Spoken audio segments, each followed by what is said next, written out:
Hey everybody, welcome back to the hangar deck. Well, I didn't expect to do another video quite this soon, but I'm progressing along nicely with the P3 build, and I came to a section of the build that I reflect upon a lot when I think about my time working on P3s. And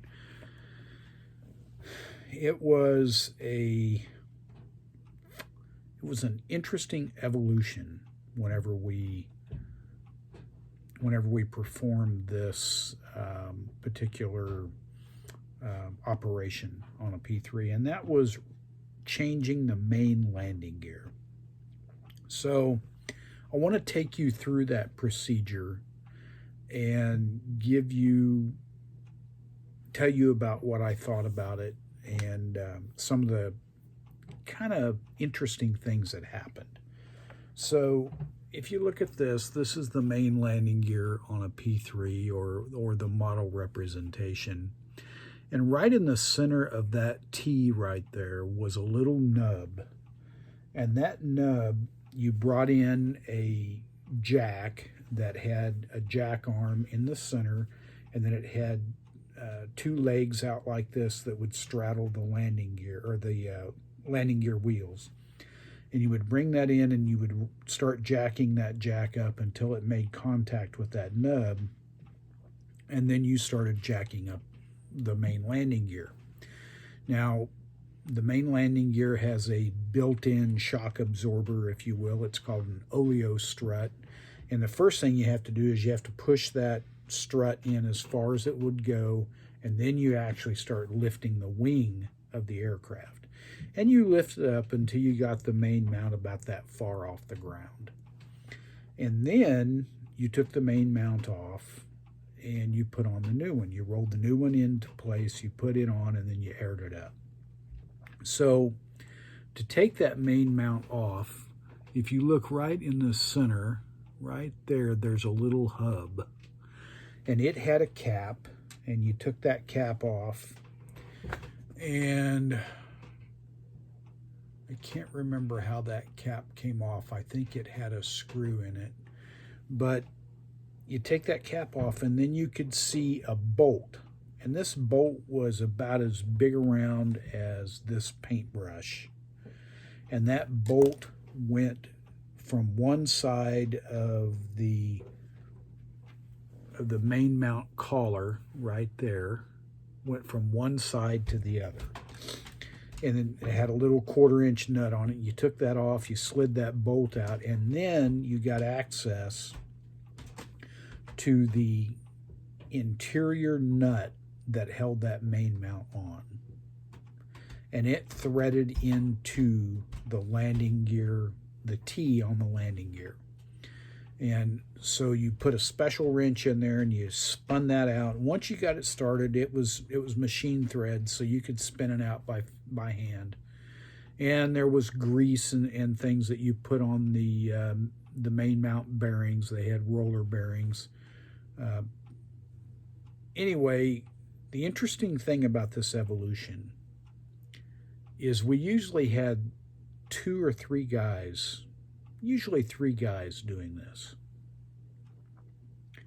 We could perform a main mount change from the time we started taking the main mount off until we put it back on, and this was true for the nose gear too, and never exchange a single word between us.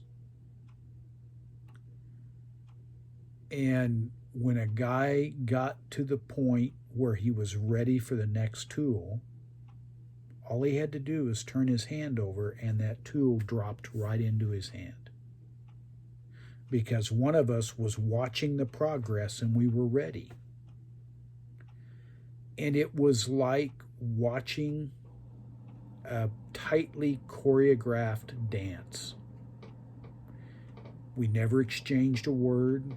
Or if we did, we were talking about something else.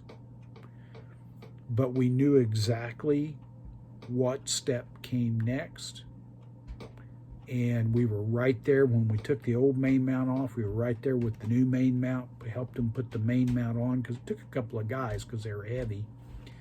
Put on the main mount, spun in the locking collar, put in the securing bolt, put on the cap, brought over the NAN 2 cart, aired up the tire because I didn't have any nitrogen in them.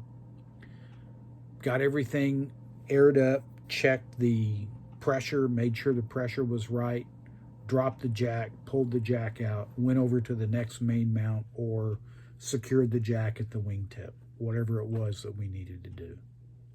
And we never said a word to each other. And that was primarily because we knew we had done this enough times. We were professionals, if you will. We were like a NASCAR pit crew. We knew exactly what step came next, and we just moved like a well-oiled machine. And I think about that a lot. I don't know if there's anything I've done in civilian life that I did with that type of precision and where I worked with a team that well. It wasn't anything special. It wasn't rocket engineering to change that wheel or anything like that. And that's not the point. The point is we just worked as a team, and it still impresses me today that we were able to do that. And the thing of it is, we weren't unique to the P3 community. There were guys that did jobs on that airplane that did it just exactly like we did. They were a well-oiled machine. We were professionals, and we were like 18, 20, 22, 24 years old, and we had all this responsibility. And we really thought nothing of it. We had signed up to do this job. We were trained, and we could do it.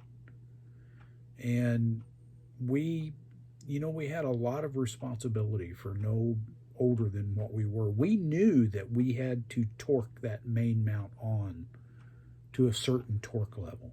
We knew we had to air it, put nitrogen in it to a certain pressure level because people's lives depended on it.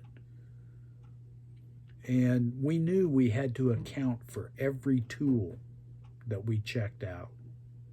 We knew we had to make sure we didn't leave a tool laying on the tarmac or up in a wheel well or something like that would jam a landing gear or fall out and hit somebody or something. And we took that responsibility very seriously. And we were just kids.